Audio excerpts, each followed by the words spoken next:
First date. That thing that just like gets your heart racing and you're like, oh my God, this is gonna be amazing or it's gonna be terrible. Mechanics of it, you start on Monday, Tuesday, or Wednesday. That's the good first date night. Friday, hell no. She's probably got plans. You should have plans. Thursday, probably not. Saturday, no thank you. Monday, Tuesday, or Wednesday. Great first date. First date activity. What are you gonna do? Drinks and an activity. So usually 2 different locations. You wanna do drinks and an activity. We were just talking, you said you did lunch and activity before. That worked out very well. I'll give you a couple examples of dates that I've taken girls on here that I've really liked. One of them, there's a jazz club called New Blue here in the East Village. It's like Brazilian jazz.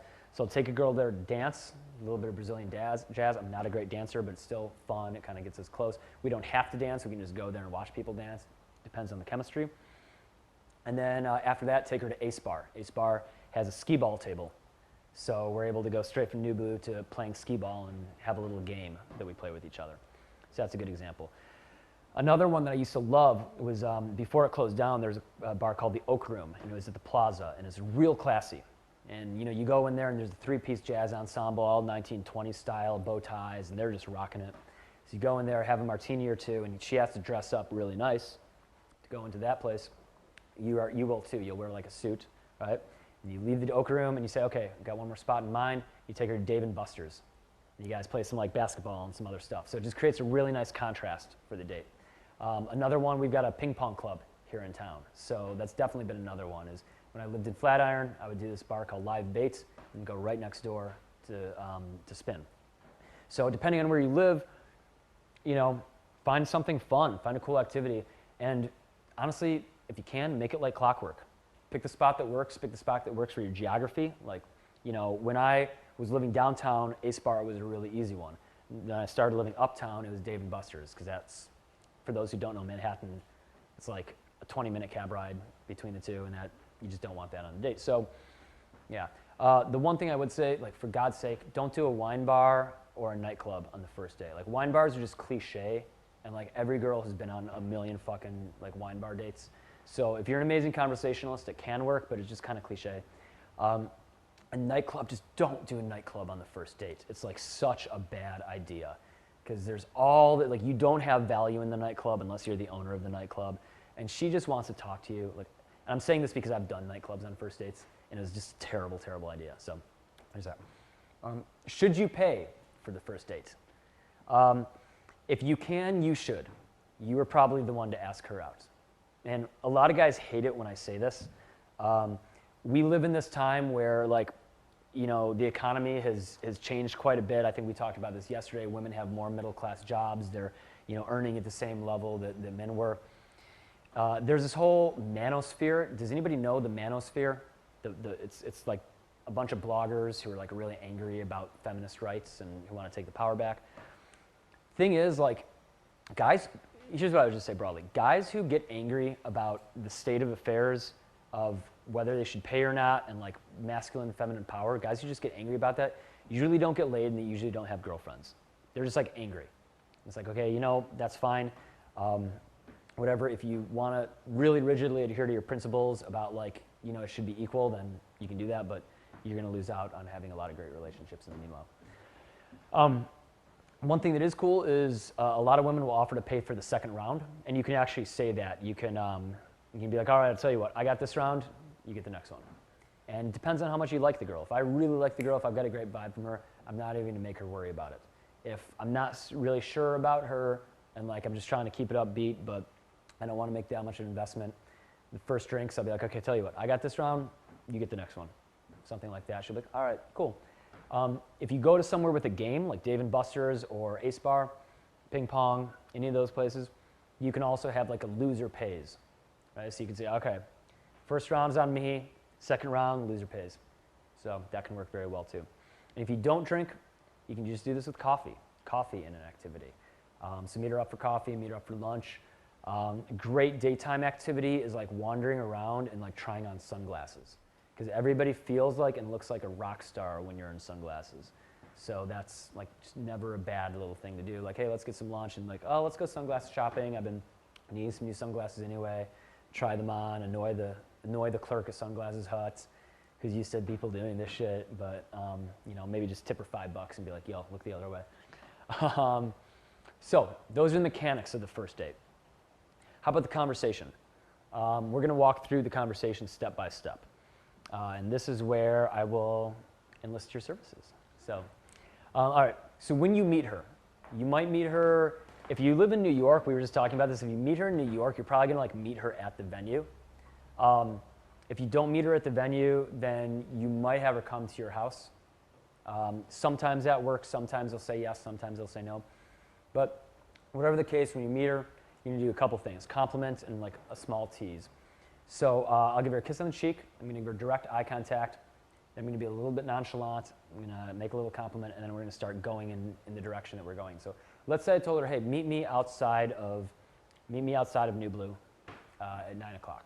So I see her there, I start to walk up, I'm like, hey, Alicia, what's it? You know, we see each other, like come up, say, hey, how you doing?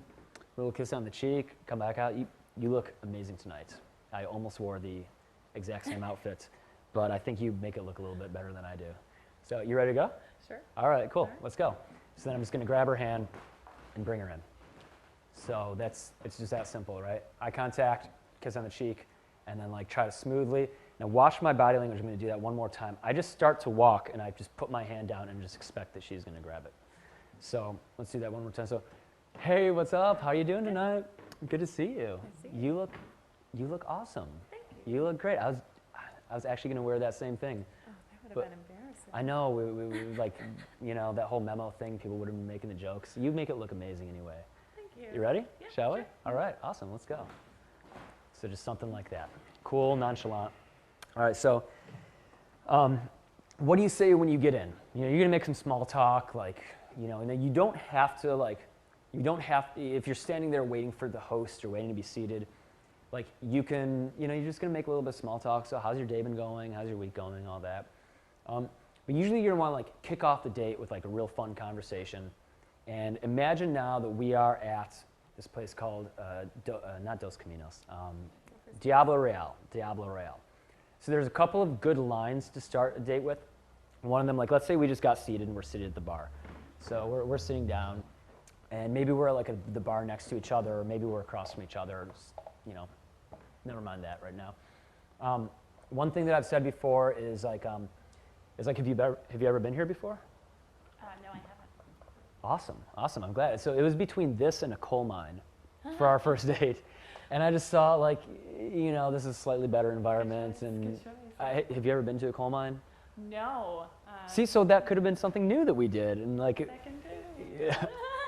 You're thinking that far ahead? We haven't ordered drinks yet, girl. You already want to go plow coal? So anyway, that's like, it's between this or, and it's like that whole false choice thing, right? It's between this or like, I don't know, you know, going goldfish shopping. It was between this or, and just be creative. Come up with something on your own that makes you laugh. So that's one thing you can do. Another thing, and this always, one of my favorite date spots is this place called Diablo Real. The reason is, and maybe you know this about me if you've watched some of my YouTube videos, I had an amazing experience that started at Diablo Real where I started doing tequila shots there on a Sunday night, and that Monday morning woke up in Mexico. And the intervening time involved more tequila shots and soju and karaoke, and my friend Alice just pushing us to go to Mexico, and then her getting kicked off the airplane. So it's this amazing story. And and besides Diablo Real having a pretty cool vibe, it also allows me to lead the date with that story. Now, I don't expect everybody to have a story like that, but if you have some sort of cool story associated with a venue, then that's a great thing to start with. You know, if you've got a cool spot that you like to go and something cool has happened to you there. So what I would do if I was at Diablo Real, I'd be like, so you haven't been here before? Okay, cool. So they've got this drink, it's called a beer garita. You ever have one? No, I haven't. Okay, so 2 rules about the beer garita. Okay. First is you have to try one. The second is we can't have too many. Okay. Okay? Why? Why? So notice like the pause, right? Just allow it. So, well, actually, well, it depends. It depends on what kind of night we want to have. Because the last time this happened to me, I ended up in Mexico on Monday morning when I had too many beer. So if this is going really well, then maybe we'll just order a bunch and like, you know. But yeah, so that happened. Great. So that's another good way to like lead into the date, and just like, you know, a little recap about the venue, and then she'll probably ask, oh, well, how did that happen, or like tell me about that story, and now you've got a story going, and now you're like in a conversation, and this story happens to be a particularly good story, so you know we're off to the races. So a great first date story is like a crazy thing that happened, or a spontaneous thing that happened, or an adventurous thing that happened. A time you went skydiving, or a time that you saw a great white shark and almost pooped your pants. I don't know. Like, I'm just, I hope that didn't happen. Don't share that second part of the story. But just like some cool thing that happens to you that like you wanna like, that's gonna get them to open up. And the theme of that story should really be like spontaneity, or like excitement, or adventure, something like that. Because that's just gonna cause the date to become more fun by talking about that particular topic. And then as the date wears on, you can talk about a game that you might like to play. So like if I know that I'm going to take her to play skee ball, I'm going to say, I got a question for you. Did you ever go to Chuck E. Cheese's as a kid, or Major Magic's? Major Magic, of course. Okay. Both, but yeah. Right. One of the best childhood spots in the world, as long as you don't allow yourself to get traumatized by the giant like mechanic. I remember one time I was there and like the mechanical robot just froze, and like I was old enough to remember what was going on, but my sister was like really freaked out, and yeah, that was that kind of Traumatizing. yeah, a little traumatizing. Anyway, did you play skee ball when you were there? Of course. No, I'm really good at skee ball. Really? Mm-hmm. Really good? As in like, I'm very good at skee ball. as in you think you could beat me at skee ball? We might just have to put that to the test. We might just have to play a game of skee ball or two at some point in the future. So anyway, I'm just like, if I know the activity is coming, I'm going to figure out a way to seed that activity, but not actually tell her that we're going to play it. So like, it just something that becomes something that we do. So flirt with the future on that. I'm going to flirt with the future on other things. What else? So now I want to show you this, this sort of conversation structure. I've demonstrated this a lot.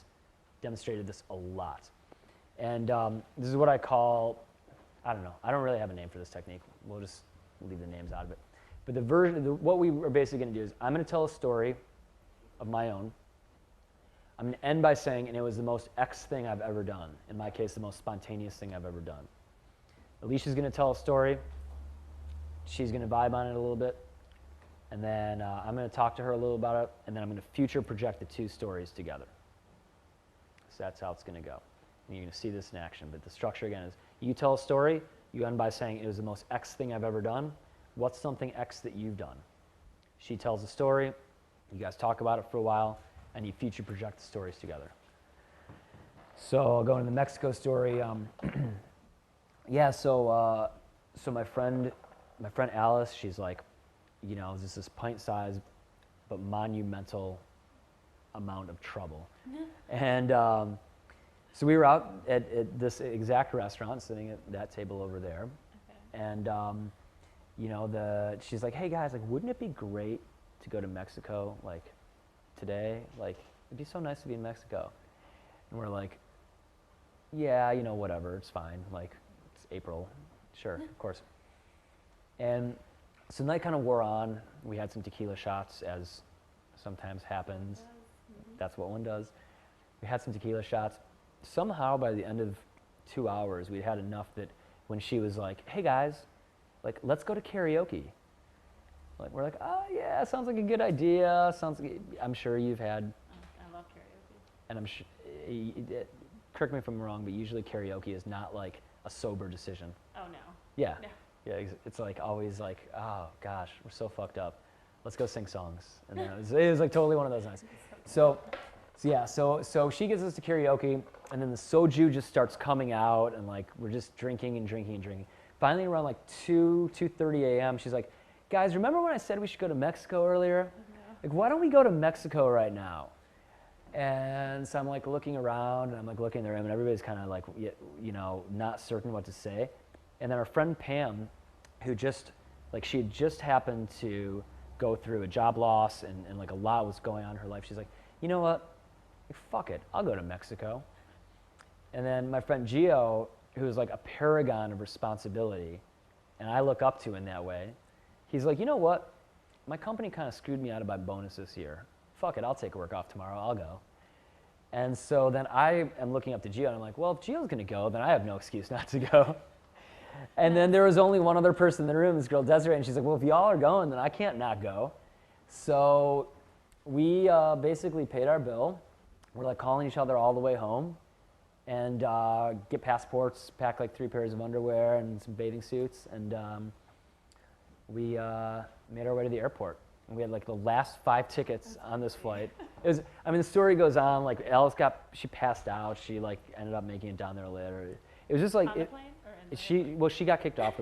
Actually, this is funny. We were sitting next to each other on the plane, and I like fell asleep finally when I got on the plane, and she kind of fell asleep on my shoulder.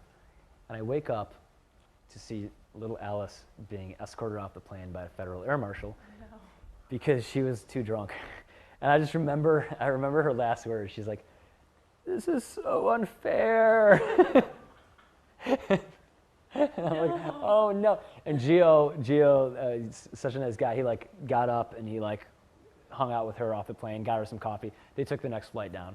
Okay, Yeah. that sucks. Yeah, it would have sucked. But we were there for like 4 days, amazing trip. It was like definitely the most spontaneous thing that I've like ever done in my life. It was just I've never done anything like that before, but after you do something like that, you're like, oh, like this is how a fun life should be lived. Awesome. Have you ever done something like that, or? Like a couple months ago, I went on a first date to a wedding in California, and I didn't know the bride or the groom, and it was a first date, so I didn't really know the guy that well. And it was in Murrieta, California, and I don't know anything about Murrieta, California, so it's total like foreign So everything. this could have been the best or the worst first date that you've ever been on in your life. I mean, it was pretty fun. Just it was more about being spontaneous and like, yeah, I'll go, sure, whatever. Yeah, I mean, great. that's kind of amazing. Were you scared at all at any point, or like I've got to Totally, spend a time little with this bit, guy, or yeah. like, well, obviously we're sitting here together, so something maybe didn't work, or maybe it did, and you're just not telling him about this, or bad girl. So yeah, what didn't work? Like I it mean, just, we ended up just being totally like friends. Like it was fine, but there just wasn't. I mean, the it just chemistry to like date and totally had a fun weekend. It was fun. Like that's awesome. as buddies. But That's awesome. Would you do that again? maybe not as like a first date. Because I gotta say, I'm getting this idea right now. Like we could like take some shots, we could go to karaoke, and we could just like, you know, find a wedding to crash, and you know, just wander around and like, you know, be those drunken party revelers who Wedding stumble into. crashers. Yeah, exactly. Be like the most spontaneous like first dates, except for that other one. But this would even be a little bit better. So yeah, I like that idea. So if you're down for that, then I'd say let's get the shots going right now. So I'm just kidding. but a drink wouldn't be bad. But a drink would not be bad at all. So anyway, maybe something like that. So you guys saw that, talked about my story. We talked a little bit about her story. We combined stories. Talked about how spontaneous she was. I wasn't like rushing for her to finish her story. And you know, that's always a great way in the very, very early phase of first dates to get that chemistry going and to like build this common bridge between the two of you. And that's what really accelerates the connection in the date. You notice as the date was progressing, or as that conversation was progressing, I was like taking the opportunity to do like little incidental touches. I think that's it for demos for this section. Let me see. That's yeah. For now, we're good. So I'll bring you back up in just a moment. No, you're good. Okay. You're good. Thank you. So that's that. Couple of other things to say and do on first dates. Some fun questions to ask on first dates because you really want to get the girl opening up. Did you ever steal anything as a kid and get in trouble for it? So that's always a really good one. So you guys talk about that for a little bit. Did you steal anything for a kid? I stole a worm when I was a kid from a bait and tackle shop. It was like a fake worm that was like black and yellow. And so I was talking about that a little bit. Everybody stole something as a kid. Then you can follow on. The next great question for that is, okay, like if you could steal anything in the world right now, what would it be? So then you guys can talk about what you would steal. And then you can either tease her for what she would steal if it's kind of silly. Like, you'd steal a sandwich? And that's always what I say. I'm like, I'd probably steal like a taco. She's like, a taco? I'm like, yeah, I'd steal a taco. I'm pretty happy with my worldly possessions, but I'm a little hungry right now. So I just steal it. I'm actually thinking of stealing that guy's taco. So it's just like a funny way to kind of answer it yourself. You can also plan a heist with her. If you've got something that you want to steal, or she has something that she wants to steal, you can kind of create this like future reality of like, okay, like how do we actually go about this? And then you're just in fantasy land. Like, okay, like what would we need to actually do this? Okay, so we have to dress all in black. I don't have any ninja inning experience. Tough word to say. So you just plan the heist with her and get her involved with it and talk about that. So that's a great question to ask. Another great first date question is, what's the most valuable quality in a friend? Just see what she says. If she says money, probably not a girl who you want to date. You can ask her what her favorite course was in school. It's a really, really good question. And obviously be comfortable talking about yours. Finally, what was your favorite hiding place as a kid? All of those questions, I don't know the theory exactly behind why they work, but they just lead to amazing first date conversations. So there's that. You get your drinks, you guys talk with each other. It's fun, you ask her your questions. Now, what's the next step? How do you transition out of drinks? After 2 drinks, most likely, you're going to end the date. So you call the bartender over, call the waiter over. Can we get the check, please? When the check comes, you let it sit there for just a moment. You're not going to make eye contact with her. You're not going to make eye contact with the check. So the check comes down. It's like you're still talking with her. You're not paying attention to the check. So you just ignore it for a moment. And then if you really want to do like kind of the manly thing, all you're going to do is just slide it over, take a quick look, pull out your credit card, stick it in, slide it back, and continue the conversation. You don't have to do that if you want to. You can say, you want to split this one, or you can pull next round's on me, or next round's on you, right? Or like I'll get this one, you get the next. Really up to you how you want to play it in that moment. I just don't like to make an issue of money. I think about this to give you guys a little context. When I used to DJ, I was always really sensitive to like, is this song that I'm going to play next going to kill the mood, or is it going to keep the mood going? And the last thing you want to do when people are dancing is kill the mood. And so the reason I don't like to deal with money on the date is because it introduces a logical, transactional element to something that should be romantic and emotional. And so as a matter of just like not wanting to deal with that change of vibe, I just like, okay, just take care of it. Now you can end it now. You can end it right after this. It's kind of a power move. You can just be like, all right, I gotta go. But what I would suggest is take her to that activity. Take her to skee ball, take her dancing, do whatever. And you're gonna create some sexual tension. The first part of the date is where you've you've built a connection, you've talked, you guys have opened up with each other. The second part of the date is where you're gonna have a more physical activity and you create sexual tension. So I already demonstrated how you might touch her at the bar, and you just want to keep up with that. If you wouldn't mind joining me up again here, Alicia. So, you're at the bar, you're talking to her. As the conversation goes on, what's likely to happen is, thank you for doing that. So Alicia just crossed her legs towards me, so her body language is going to open up a little bit. I might look at her like that, and I'm not looking at my hand as I'm touching her, but I might just be like, that's the funniest thing I've ever heard in the world. Like, you love donating cats, or something like that. So I might touch her there. I might continue to touch her here. It's going to be all light and incidental, but I'm definitely going to keep touching her. And if she's into you and she's feeling it, she's going to start touching you back. She's going to give you some of these. She's going to give you a little pat on the knee. So if you're getting some responsiveness from her touch, really, really, really good sign. Doesn't necessarily mean that she's not feeling you if she's not giving you that. Like if she's not touching you, that's not a bad sign per se. Just could mean that she's not comfortable opening up. But most of the time, if you're touching her and if she's feeling it, like that sort of stuff, she'll start touching back. So that's what you're going to do at the bar when you're having that first conversation. Now, let's say you're on the way to the next spot. Okay, so you're going to get up and leave, like, all right, let's go, blah, blah, blah. So you're going to start to walk. You're going to do that whole grab her hand thing again. You're going to be like, hey, I got to tell you something. You're going to lean in. Right? So this is the next thing you might do as you're walking out. Right? If you're going to skee ball, let's say. So actually, let's step back just so I can keep walking and do it. So we're walking to skee ball and be like, hey, I gotta tell you something. I'm gonna kick your butt in skee ball right now. So it looks like I'm about to go in for a kiss, but I'm just gonna be a little bit like competitive in that moment. And like, you know, I'm gonna kick your butt in skee ball right now. And she might laugh, she might do that sort of thing. But that's gonna ramp that sexual tension up and just create that moment of like, you know, that little spike in the heart rate. So yeah, that's, I think that's it for now. Great. That's the only thing I wanted to show you. So yeah, so there's that. Finally, ending, oh, there is one other thing, but we'll get to that in a moment. So seeding the next date. How do you plan the next date out while you're on the first date? Again, my whole way to do this is I'm flirting with the future. I'm always talking about, oh, we got to go do this. We got to eat at this place. We got to check this thing out. So I'm going to flirt with spots that I might want to go to, Artichoke Pizza, or like my favorite burger joint in town, or my favorite spot for sushi, one of those things.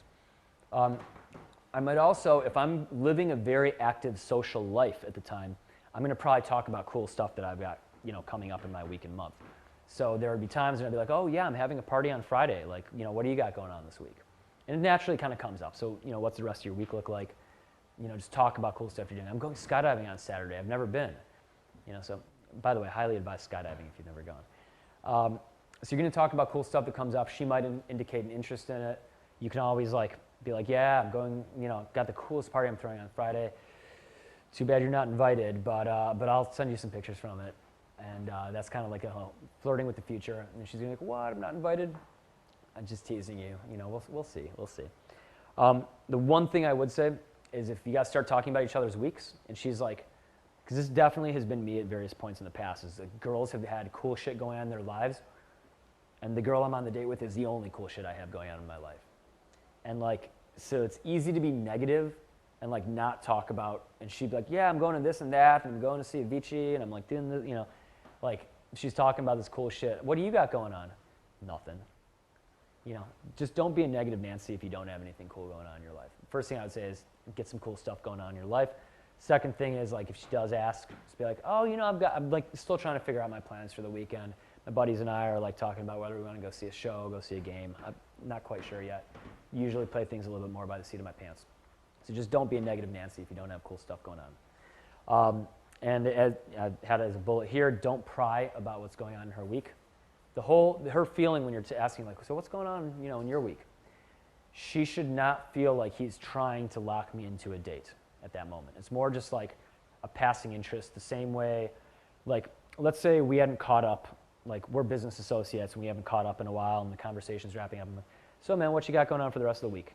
And like we know that we're not actually like gonna see each other the rest of the week. I'm just more like curious what you're doing.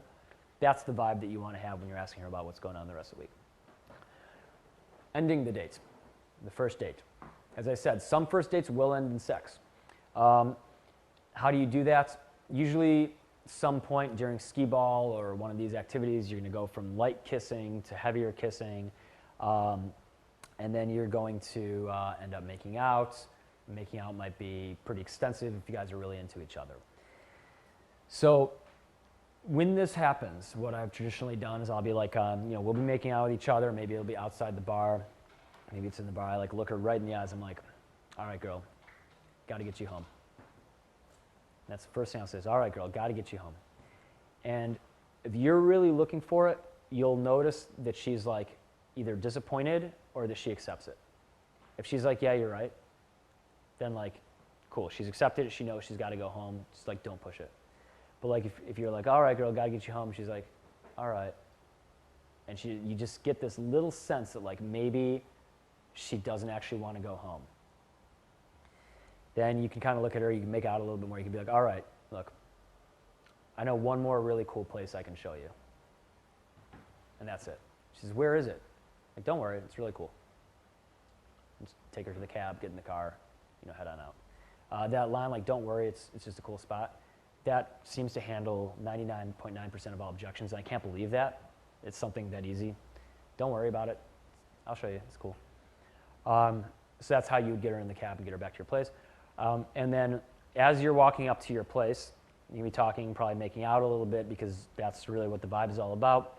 You get out of the taxi or you get into the car. Well, I guess you're not going to be making out if you're in the car.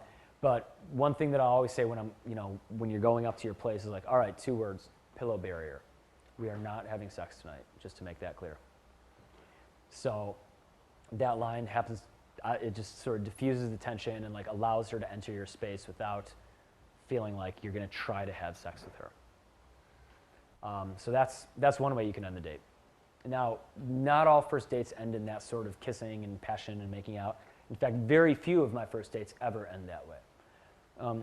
Usually they end another way, and this is where I would like your assistance again to demonstrate. This is where you're going to bring the mystery back in. So most guys at the end of the first date, they're nervous. They want to go for the kiss because they think they need to. They like think I need to lock that kiss in or something. What we're going to do instead is go right for the kiss on the cheek, and then we're going to look at her in the eyes and be like, all right, well, this is great. Might just have to see you again sometime. So if you wouldn't mind staying right there. So watch how I go for the kiss on the cheek. There's no indication that I'm going for her lips. It's like, all right, well, hey, it's great to see. Well, sorry, I would probably grab your hands first. It was an amazing time tonight. Had a lot of fun. So you see how I'm just coming really wide, right? Had an amazing time tonight. Great to see you. Might just have to do this again sometime. Awesome. So something like that, and I'm just going to end with, might just have to do this again sometime. And that's more often than not how I'm going to end my first date. And if it hasn't led to kissing up to that, thank you. If you haven't been kissing each other up to that point, then that's a great way to end that first date. And finally, I have this as a bullet. Be a fucking gentleman. So, like, if you're in New York, if you're in a place where there's a taxi, put her in the taxi first. If she is at your house for some reason, walk her out and let her get a car. Like, if you're driving her home, drive her home. Wait till she walks up to the front door and gets in safely before you drive away. And just be a fucking gentleman. So that's how you're going to end the first date. The texting follow-up. How are you going to follow up from that first date? First thing is you don't want to overdo it. That's a big mistake guys make is they're like, oh, I had a great first date. Really into this girl. And they just start texting her like she's their best friend. Don't overdo it. Just play it cool. Text her the next day probably with some callback humor, something that like, you referenced the night before. Like, I can't believe I got my butt beat in skee ball. Totally got to do a repeat one of these days. After we do all those other things that we talked about. And how to text her, I have this 5-step process for how to go from first text to asking her out. And it's not worth sharing here in the members area beneath this video. I'll just put those 5 texts. So if you're watching this at home, they're somewhere beneath this video. And finally, I would say keep texting multiple girls until you're either sleeping with one or maybe a few if that's your thing. But like, don't just think that because you went on one great date with one girl that everything is magically, amazingly going to happen. Again, she may be crazy, she may have an ex, something may come up between the two of you just don't know. So I'd say keep texting multiple girls until you find the one who, things kind of click with.